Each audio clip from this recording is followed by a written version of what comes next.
Eto ang magandang laban, hindi na ubusan ng aksyon mga bro. May sinugot ng head coach ng Pacers. Nakipag-trash-tukan si Kevin Durant. Mala slam dunk contest ang ginawa ni Top-in Devin Booker at Luka Doncic. May tribute kay Black Mamba. Indiana Pacers versus the hottest team ngayon sa NBA, ang Phoenix Suns. Mukhang may hangover pa ata si Devin Booker sa laban nila kontra sa Dallas at nag-alamamba mode sa first quarter. Kamuntikan mga bro, ma-outscored mag-isa ni Booker ang team ng Pacers. Nagsimula ang momentum sa opensa ni Booker nang kumana ng 12 straight points ang superstar ng Phoenix.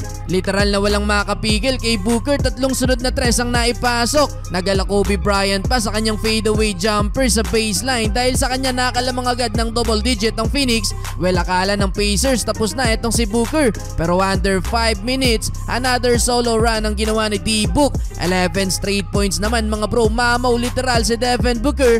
Total of 29 points sa first quarter. Sa 29 points na yan mga bro, yan na ang kanyang most points in a quarter. Burado na yung 28 points na nagawa niya kontra sa Boston, kung saan ito din yung game na nagtala siya ng 70 points. Unstoppable si Booker, 10 of 15 sa field. Hype na hype pa itong si Kevin Durant. May tribute sa mismong araw ng death anniversary ni late great Kobe Bryant. End of first quarter mga bro, lamang ng 9 points ang Suns, 40-31. Second quarter, bago ilabas si Booker, nakapagtala muna ng 2 free throws. Benedict Maturin, inangasan si Bradley Beal, nasigawan ng veteran ng ma-force ang turnover. Na-hype na dyan ng Pacers mga bro at nagkaroon ng momentum led by Obi Toppin, 10 straight points. Nag-showtime pa mga bro, ginawa sa mismong game to, between the leg dunk.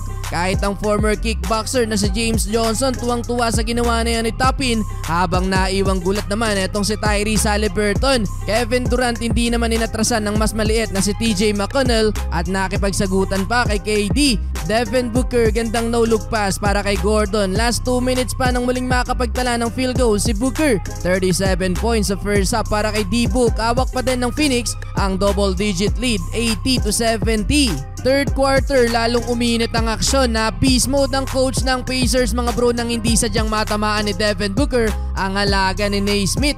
Nasiko ni D-Book dahilan para maiga na lang sa sahig etong player ng Pacers. Napasugod tuloy sa officials ang coach ng Indiana kasama pa ang bodyguard na si James Johnson. Pero after niyan, si Bradley Beal naman ang tinamaan ng siko ni Miles Turner. Solid ang pagkakatama mga bro sa mukha ni Beal. Buong-buong sinalo ang siko ni Turner. Well, dahil sa nangyaring yan, mukhang di na makakabalik si Beal. Rekta balik ng locker room.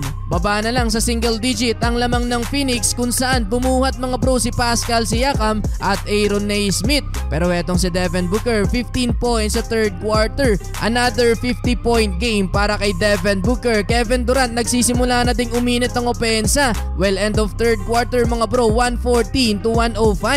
Well, fourth quarter, kontrolado pa din ng Phoenix ang laban. Nag-showtime na si Devin Booker, reverse dunk. Si D-Book na din ang may hawak ng may pinakamataas na naitalang puntos sa home court ng Pacers. Pero di pa tapos ang laban mga bro, nakahabol ang Pacers. Last 2 minutes, naitabla na ng Pacers mga bro ang laban sa 129. Back-to-back basket mula kay Andrew Nembhard.